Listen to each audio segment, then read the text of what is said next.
வழிபாட்டின் அவசியம்.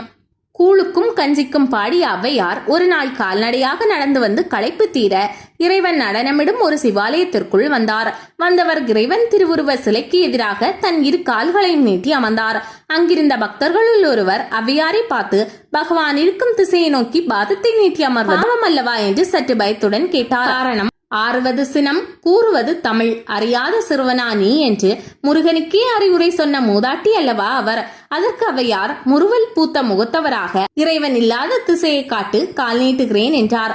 இவ்வாறு இறைவன் எங்கும் நிறைந்திருக்கிறார் என்ற தத்துவத்தை சொல்லவே ஔவையார் இந்த விளையாட்டை அரங்கேற்றினார் என்ற ஒரு கதை உண்டு. இதே ஔவையார்தான் ஆலயம் தொழுவது சாலவும் நன்றி என்று சொல்லியிருக்கிறார். இது சற்று முரண்பாடாக தெரியவில்லை. இல்லை, இது உடன்பாடுதான். கடவுளுக்கு எதிராக காலை நீட்டி கடவுள் எங்கும் இருக்கிறார் என்று சொல்லாமல் சொன்னதும், அவரை ஆலயத்தில் சென்று வழிபடுவதுதான் ஆக சிறந்தது என்று சொன்னதும் சரிதான். அவ்வகையில் ஆன்மாக்கள் லயிக்கும் இடங்களை நாம் ஆலயங்கள் என்கிறோம். இறையாற்றல் பார்க்கும் இடமெங்கும் நீக்கமர நிறைந்திருந்தாலும் அவை முழுமையாக வெளிப்படும் இடங்கள் ஆலயங்கள் ஆகும்.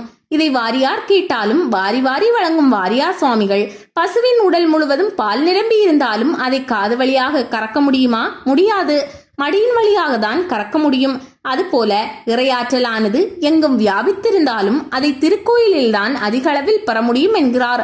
மற்ற இடங்களில் இறைவனை தியானித்தால் அரை நிமிடம் கூட அது முடியாது. பல காரணங்களால் சிந்தனை சிதறும். ஆனால் ஆலயத்திலோ நம் பொருள் புலன்களை கட்டுப்படுத்தி இறை சிந்தனையை மட்டுமே தூண்டும் வகையில் ஏற்பாடுகள் பல உள்ளன.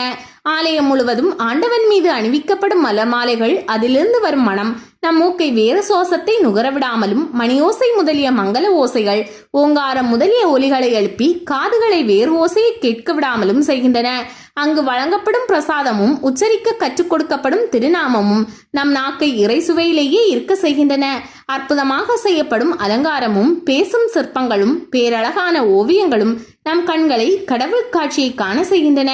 இப்படி ஆலயத்தில் ஆண்டவனை வழிபடும் போது எந்த சிந்தனையும் தடங்களும் இல்லாமல் இறை சிந்தனையிலேயே திளைக்கலாம்.